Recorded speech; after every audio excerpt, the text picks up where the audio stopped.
What is up, people? Week 13 in the books. We are coming up to April 2021, flying by, and we are this much closer to getting out of the house. Hallelujah. Hallelujah. How are my GMs doing? Are we all doing good? Yeah, Yeah, man. silence. As you can see, we gained one person back, and then and while the camera is working, it's going to be in and out, but he's still there in spirit. That's the way it goes. You gain one, you lose one. There can only be 5 on court. Yeah, exactly. Well, he is the sixth man George right has, now. George has so much energy, he steals my visual. That's what Yeah. Viewers, listeners, welcome back, George, to the pod. It's been a nice 2-week hiatus, nice little break, sort of an all-star break, and you're back, but that's good. And because you're back, we're going to start with you in the Southeast Division as we break down divisions. The Charlotte Hornets. Wow. 3-1 this week, 23 and 22 overall. I believe they're in the 4th seed in the East. They're playing really well. 5th seed. Thank you, Bray. This has all happened while LaMelo Ball has been out. George, update us on the Hornets. What's going on? Yeah, man. It's been good. When we all had the Ball injury, I think myself along with many other people were just screaming, no, oh my goodness, what's happened? I remember saying right at the beginning where you saw LaMelo dive into the stands to try and collect a ball when it went out of bounds, and I was there praying, please be okay, but yeah, unfortunately in the Clippers game it happened. He went out with a right hand fracture, I think it was. So yeah, and they were saying that he'll potentially be out for the season. However, I've heard rumors that he potentially might return towards the end of the season. For me, I'm thinking let him rest, but if they wanna push him, but I think let him rest, man. The boys worked. Since the injury, like I said, I was worried, but they've been performing well. 3-1 this week, like you said, but that also makes it 3-1 since they've lost LaMelo Ball. So that is good signs. The chemistry with this team is still there, and it's showing that it doesn't just all revolve around one player, which is great. A couple of players have gone on record saying there has been a difference in pacing, and you can see it on the court. They're not getting as many buckets as they would from transition plays with Ball on the field. But hey, they're still moving the ball. They're still great to watch, moving it and dishing it around the court with that speed. And yeah, they're still a fun team to watch. And yeah, I'm going Hornets all the way. The chemistry's there, and I'm loving it. In this week, they beat the Spurs. That's a good quality win. They beat the Rockets, not so good, but they also beat the Heat. Another quality win against the team that is roundabout where they are. And then if you guys didn't watch, I know me and Wildy watched the game last night. Spurs Hornet was on at a reasonable time. And one thing I found which was super interesting is that LaMelo Ball goes down. Okay, you think Gordon Hayward's going to take over most of the responsibility on this team. Guy just sits in the corner.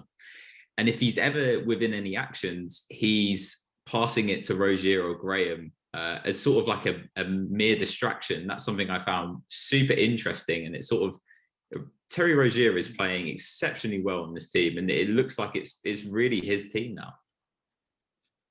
Yeah, I mean, I'd have to agree with that. I think you definitely look at that Rozier for that leadership aspect, but like you said, Hayward is there, and you would expect him to have that takeover aspect, but I kind of like him in this role where he's playing more of the safety net, more of the support for the team, where he is willing to take that step back, let Rozier take off, throwing that effort, and as we mentioned in the previous episode, where he's absolutely killer, especially towards the closing end of the games when he's most effective. So yeah, it's nice to see that chemistry again is blossoming right there for that team.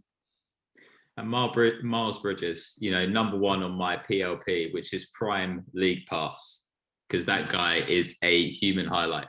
George, with the Hornets, they're 7-4 within the 4 to 11 seed, sort of like a scrum in the East. Let's say, hypothetically, let's say they make the 4th or the 5th seed. There's going to be some shaking and nods of heads. Let's say it happens. Which team could they cause a first round upset against? You've got the Knicks, Hawks, Celtics, Heat, Pacers, Bulls, or Raptors. A lot of teams to pick from. Pacers. Who would you like? If you're Boyega, who would you like? I like that matchup going in the playoffs. Ooh, okay. Give me those teams one more time. So I've got the Knicks, Hawks, Celtics, Heat, Pacers, and Raptors. Ooh. Okay, so I'm not gonna lie. I think watching Knicks v Hornets series, I think that would be a very entertaining series to watch.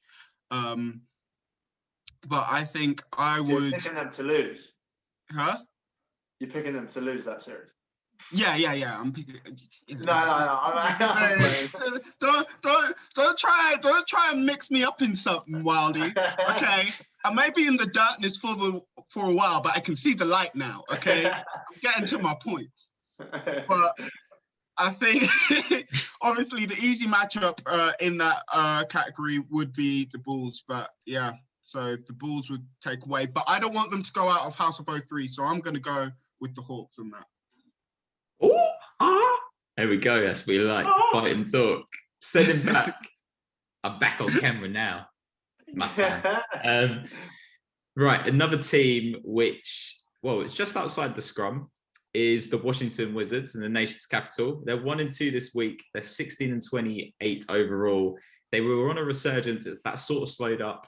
Let's head to our correspondent in Washington. He's not in Washington, but you get what I was saying. Lancashire Lambert. Talk to me about the Wizards.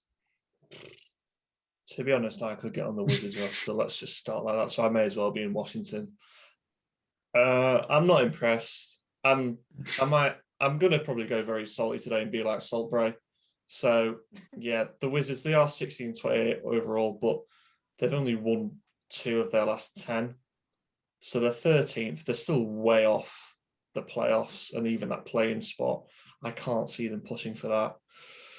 But yeah, the thing is as well that's weird with the Wizards is that I think it's something like their last 21 games, right? They've only won 8 of them.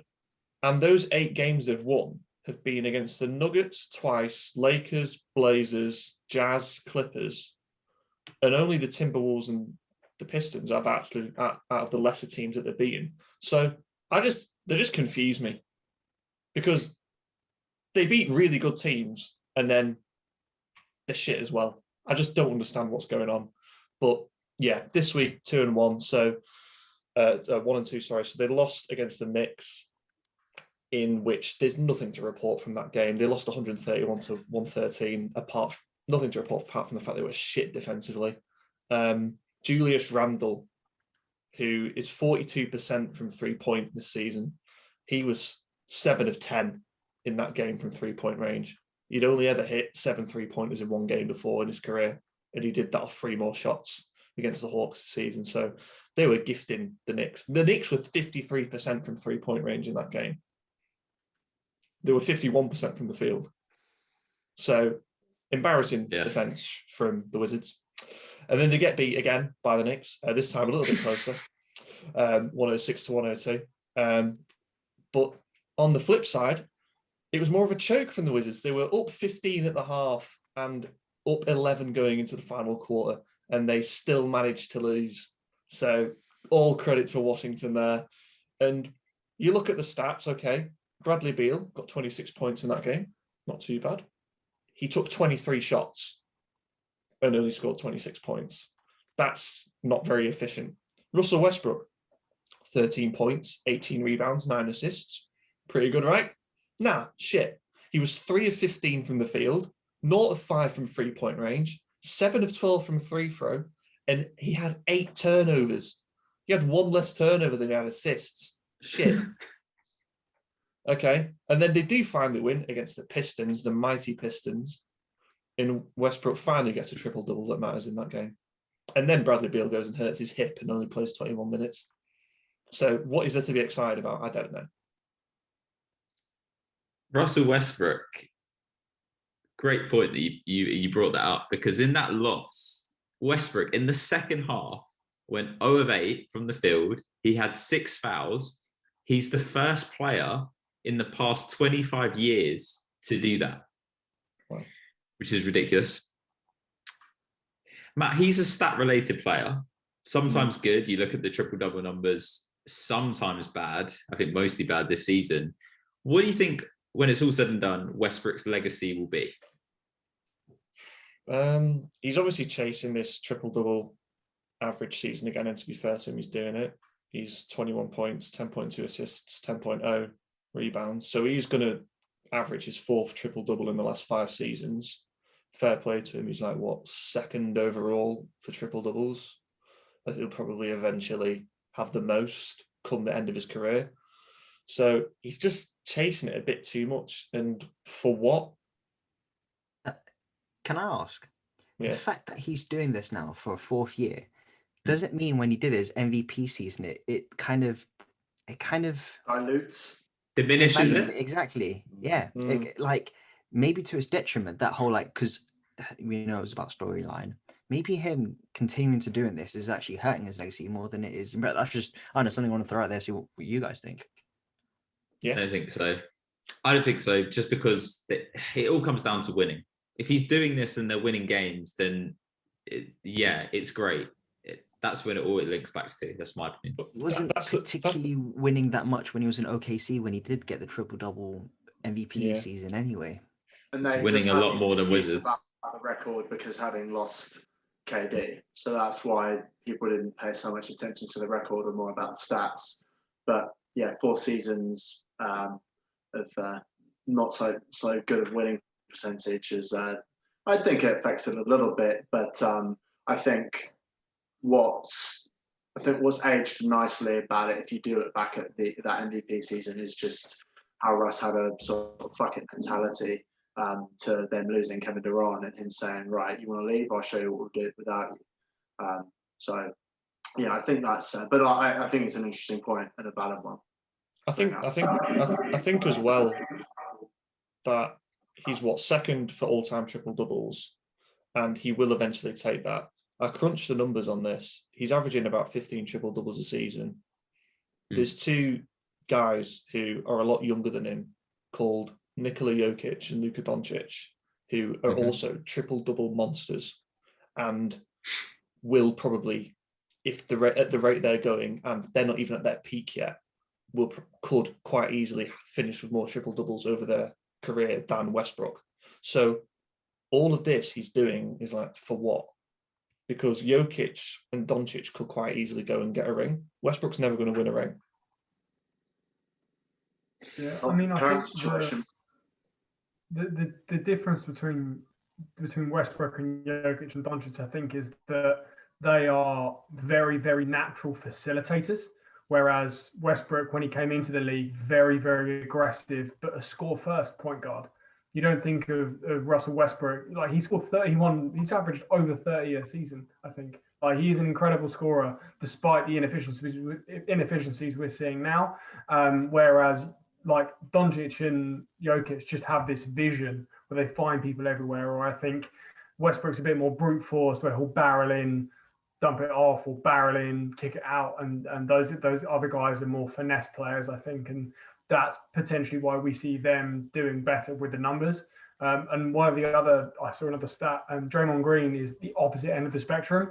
He's like 26-2 in wins when he gets triple-double.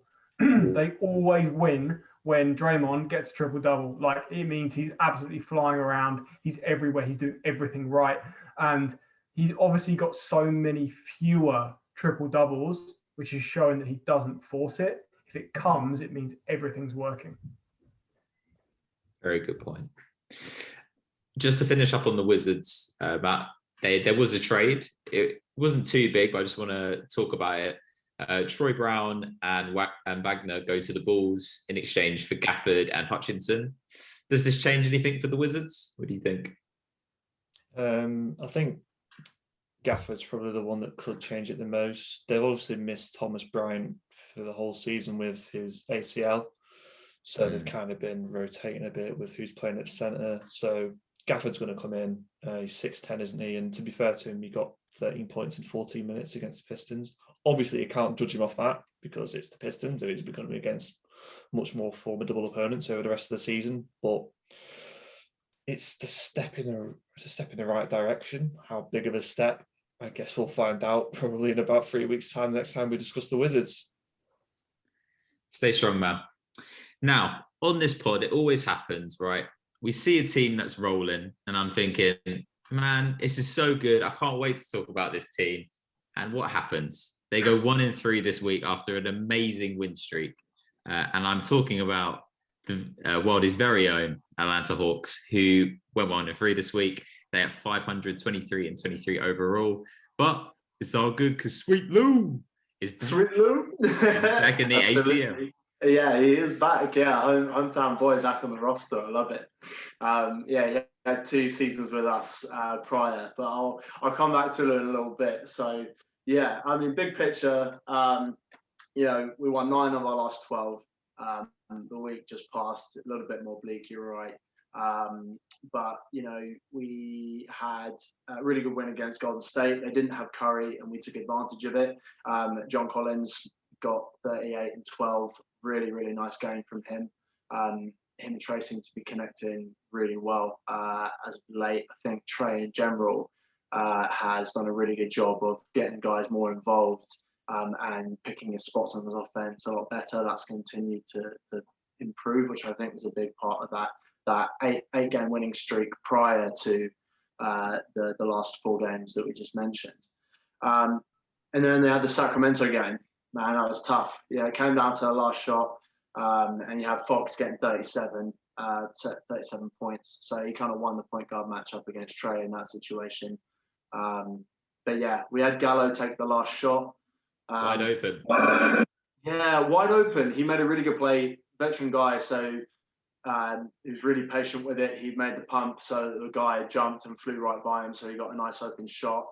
He makes shots like that all the time. Sometimes, shots go, sometimes they don't.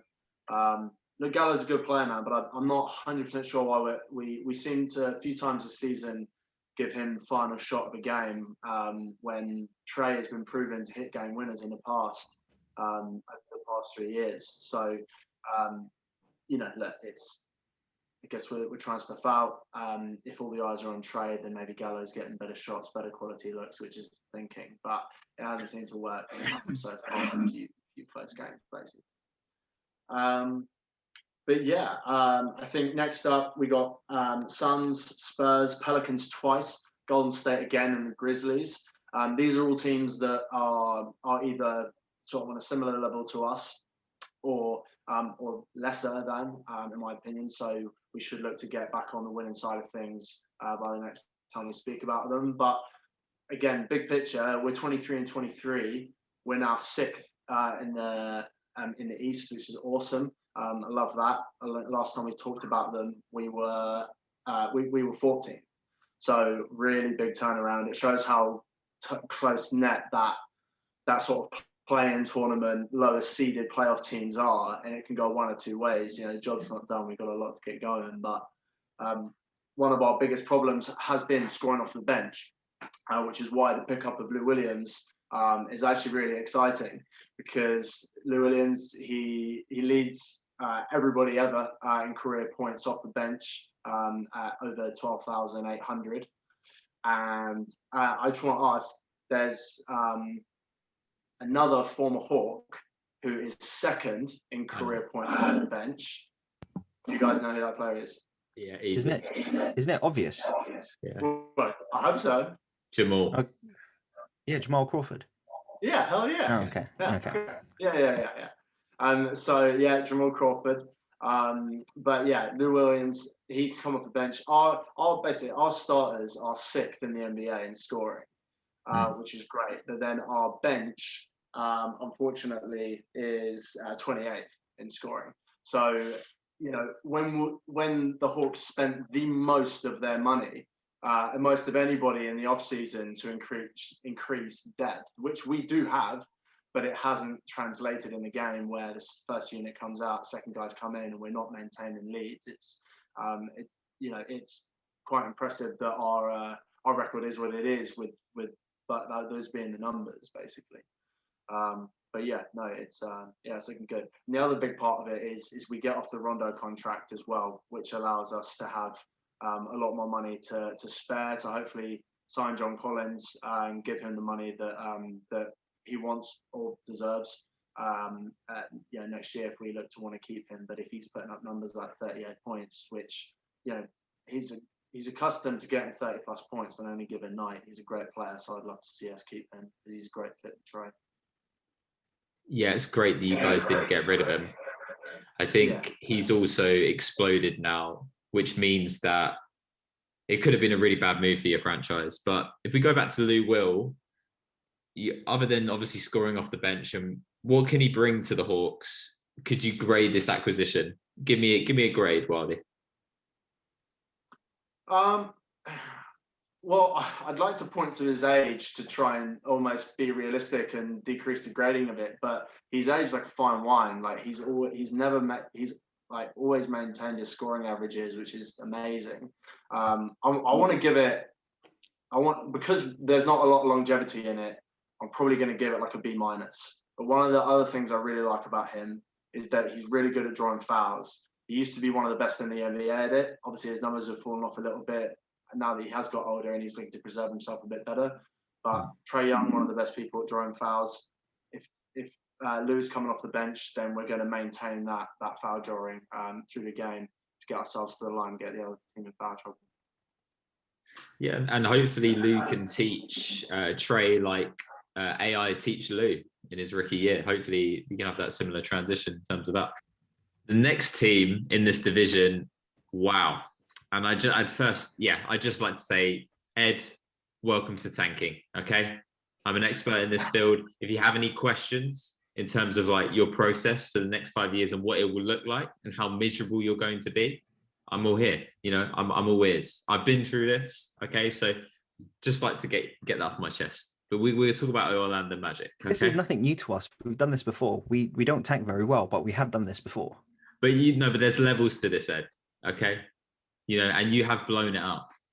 Okay, so you're 1-3 this week. You're 15-31 overall. First off, well, Ed, the ball is in your court because there is so much to talk about with this team and what has just happened. We obviously spoke about it on the pod last week with the trade deadline. How you feeling about the Magic? Gosh, what a load. How do you feel about the Magic? Well, how long do you have for Mr. Psychiatrist? Like, where do you want to start?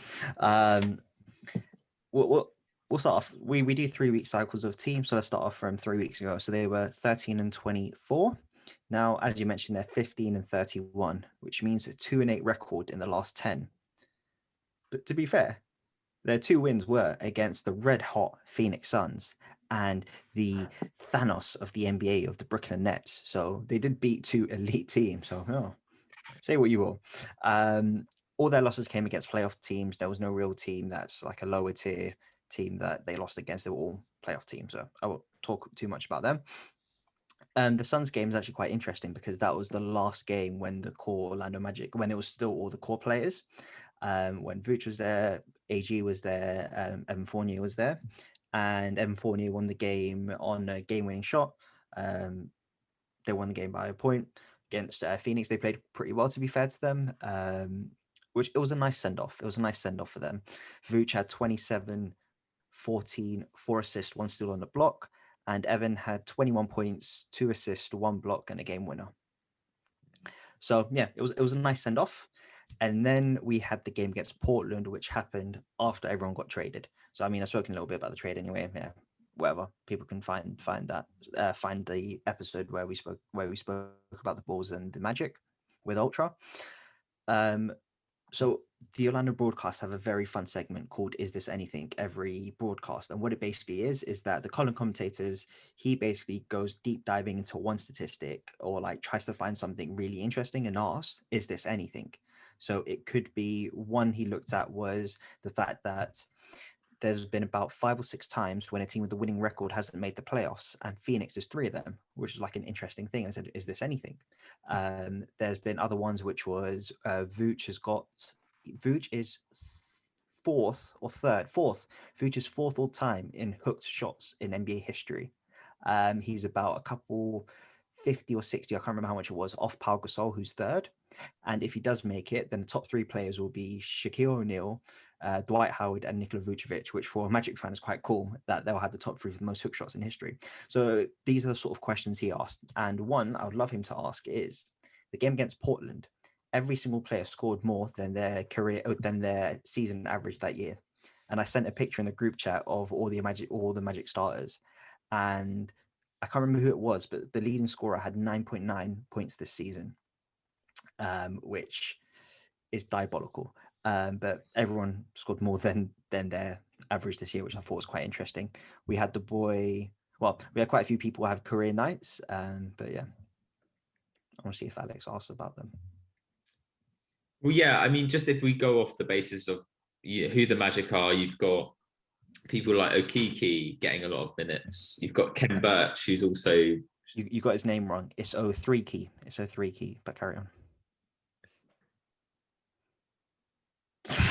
Ultra, I know you're watching this. I'm not falling for this. Okay, he's had 2 good games. Anyway, Okiki and Ken Birch getting big minutes. James Ennis also in your starting lineup, and you've got Dwayne Bacon as well playing. Which player from the Magic that you've seen, and I know it's only been 1 game, do you think is going to flourish? Obviously, you've got Wendell going to be coming through, but yeah, you know what I'm saying. Yeah, got you. So 03 key, he had a great game. So I'm gonna make this stick. So he's one of the guys who's probably benefited most from the trade, because now he's definitely in the starting lineup, and he is who I believe part of the Magic core coming up with the other young players that they've got.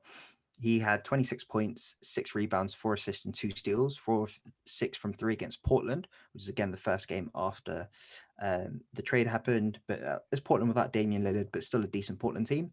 And Ken Birch, another guy you mentioned, 14, 15, 4 assists, 4 steals, 2 blocks, so stuffing the stat sheet. And Dwayne Bacon also had, I think it was a 20-odd point game last night against the Lakers. So he's also now in a starting role as well, and he's the go-to scorer for this team. Again, make of that what you will. He's ideally your second man coming off the bench after Terrence Ross, but he's now been put in the starting lineup, which shows you the state Magic are in. But out of all of them, I do really like what Okiki can bring. So he was drafted 2 years ago.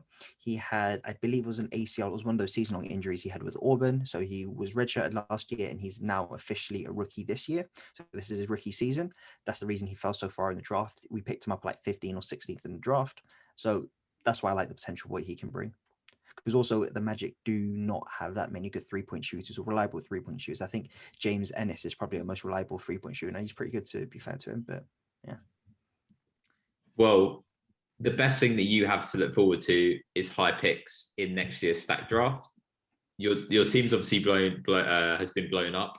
So I want to ask you, which player, now that March Madness is obviously on, which player are you looking and you would like the Magic to draft for next year in the upcoming draft? So I had to do a bit more reading into the draft and try to watch a couple more bits and bobs, mainly because I didn't think we'll be picking this high until last week, Wednesday. And it seems the consensus is that there's 5 elite, there's the top 5 of players this year in the draft, then there's a big drop off. And those 5 players are Cade, Mobley, Kuminga, Suggs, and Green. 2 of them play in the G League. You've got Mobley, who's a center, so I doubt Orlando will be looking at Mobley from USC, right? Yeah. So that leaves Jalen Suggs and Cade Cunningham. And I was doing a bit more reading into them, but because it's hard to watch every single college game, so I was trying to listen to what the experts say, and the consensus seems to be that obviously Cade is the #1 pick, and Jalen Suggs can be potentially an elite defensive player with some scoring ability. I like the idea of Cade because he's the better perimeter shooter, and that's probably what Orlando need. What's his face? Kuminga can also potentially shoot not Kuminga, Green. Apparently he's also really good from the perimeter. The Magic they just need some outside scoring. They don't have a lot of they don't have a lot of reliable 3-point shooters. However, if the Magic do have the number 1 pick, Cade does seem to be the number 1 pick consensus. Everyone thinks he could potentially be generational. I mean, generational is thrown around so often. Everyone thinks he can be a really great player to start with. He didn't have the best of NCAA tournaments in March Madness this year. I felt the first game was very underwhelming. I watched that. I think he had 2 points in the whole first half. It was very passive. But if we do get number 1 pick, it probably would be Cade, and he'll probably play alongside Markel. Nice, interesting. I can't wait for the draft. Always a great time. They actually, funny enough, they just announced the day of the draft. I think it said, so the lottery is on the June 22nd, and day of the draft is July 29th. So if anyone, I mean, I've got it circled in my calendar because there's nothing else going on in my life with lockdown. Well, we've all got June 21st in our calendars. I know that for a fact. Oh yeah. The lottery's the day after. Oh. Yeah. So who knows? Maybe it's a 6-man meetup to watch the draft. Well, actually, not the lottery. Maybe the draft. But yeah. Now on this pod, what do we like more than anything in the world? We like to see Salt Bray suffer. And we like to see the Miami Heat go down in flames. And what have they done? They've lost 5 in a row. They're 0-3 this week. They are 22-24. I'm just going to pass it over to Salt Bray. Talk about the Heat. Yeah, so to bring you through my roller coaster of emotions, 6 weeks ago, they were down at 12th in the East, really had a slow start to the season, no Jimmy Butler, everyone's been injured and whatever. I was struggling. I was like, what's going on? You guys were roasting me because you were like, oh, you switched teams and, it's all gone wrong. And then in the next 3 weeks, they go ballistic, reel off this stretch, winning 11 out of 12 games, all the way up to 4th, which means 3 weeks ago, I'm like on top of the world. Screw you guys. They're the best team. They're going back to the finals. And now they've ripped off 6 losses in a row against some pretty key opponents. Like they've lost to the Pacers, they've lost to the Hornets, they've lost to the Knicks. It's like there's a reason you're now down at the standings, because it's even worse when you lose against those teams because they just jump you. It's not been great for the Miami Heat lately. I think the deadline day deals were all a big ruse to draw away from the fact they've been not great recently. Maybe that's the only reason they got Oladipo, but it's not been good. Well, I will say in this 3 games this week, they were pretty close. They lost by 10 to the Suns, they lost by 3 to the Blazers, and then they lost by 5 to the Hornets. So they are being competitive within those games. If we move to the trade deadline, Bray, Pat Riley, 76 years old, he swindles a deal for Oladipo, and they get to keep Duncan Robinson and Tyler Hero. What can't this man do? Is he the best GM in the league, Bray? I think he is helped greatly by the market that is Miami, because they don't pay any state tax in Florida, and it's incredibly nice down there. I've been to Miami a few times myself. I can attest it's amazing. I would recommend everyone go if they haven't. And that means that players want to play there. It's not like Chicago where it's cold and horrible most of the year. So I think that helps having people wanting to go there. Unwarranted shots on Chicago. Nobody said Chicago, and you're like, yeah, Chicago. You could have said Minnesota. You could have said Minnesota. Yeah. Equally for Minnesota, you're absolutely right. To be fair, I've got a bit dirty there, but mainly because I'm tortured that no free agents want to go to Chicago. Obviously, that's the reason why. But in Miami, we knew Oladipo wanted to play for them anyway. Like that's been around for like 4 years. The rumors have been there, so it means where he is in his contract, the Rockets basically had zero leverage anyway, and like it was the Rockets' fault for getting themselves into that position where they had Oladipo instead of someone like LeVert. And here we are. They managed to get a great deal. They don't give up any of their young pieces, which is really, really key. I think we've got to remember that Tyler Hero is literally in his 2nd season. It's insane. The kid's so young. And I like what they added. I like what they added for the price they added. I think that's the main thing, is not giving up too much, doing what Daryl Morey did, who is, you know, one of the other guys who you'd argue is the best in the league, and walking away and saying, you know what, the price for Kyle Lowry is too high. We can't do it. Fair point. Fair point. Okay, that wraps up Southeast. We're going to take a quick break and then we're going to hit up Northwest.